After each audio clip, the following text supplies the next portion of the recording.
Requirement पूरी करते हैं। जो डिमांड हमने उनको आप लोगों की, मेरी मुराद चार्टर ऑफ डिमांड जम्मू और कश्मीर ज्वाइंट अवामी एक्शन कमेटी, हमने उनको दिया। अगर वो नोटिफिकेशन कानूनी तौर पे उन इश्यूज को रिकवर करते हैं फिर तो उनको एक्सेप्ट किया जाएगा। अगर उनके अंदर कानूनी तौर पे हमें कोई चीज नजर आई तो हम उनको दुरुस्त करवाएंगे।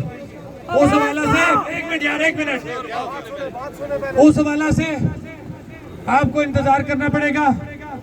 तमाम हमारे मेंबरान यहाँ पे आएंगे, हम यहाँ बैठेंगे, बातचीत करेंगे, उसके बाद हम उस चीज को फाइनल करेंगे। जो हमारी प्रॉपर, जो हमारी ऑफिशियल हमारी साइट है उसके ऊपर वो आ जाएगा कि ये हमारी चीजें फाइनल हो चुकी हैं।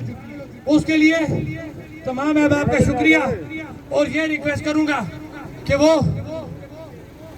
उनको यहाँ पे इंतजार करें और हमारे जो भी मेहमान पूरे आजाद कश्मीर से यहाँ पे आ रहे हैं उनको वेलकम करें, उनको पानी का पूछें ताकि वो लोग यहाँ पे आराम से बैठें।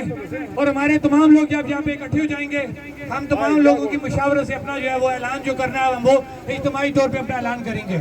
मेरे पास मैं इस वक्त सिंगल शौकत नवाज भी मेंबर एक्शन कमेटी एक रुकन की हैसियत से बात कर रहा हूँ।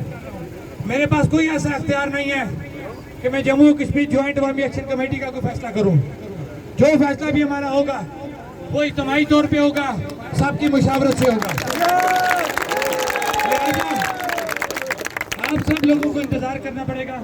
हमारे तमाम साथी पूरे आजाद कश्मीर से आए हुए हैं, यहाँ पे इकट्ठे होंगे, हम उस तमाम डॉक्यूमेंट्स को देखेंगे, उसके बाद अपना ऐलान करेंगे। बहुत बहुत मेहरबानी, शुक्रिया।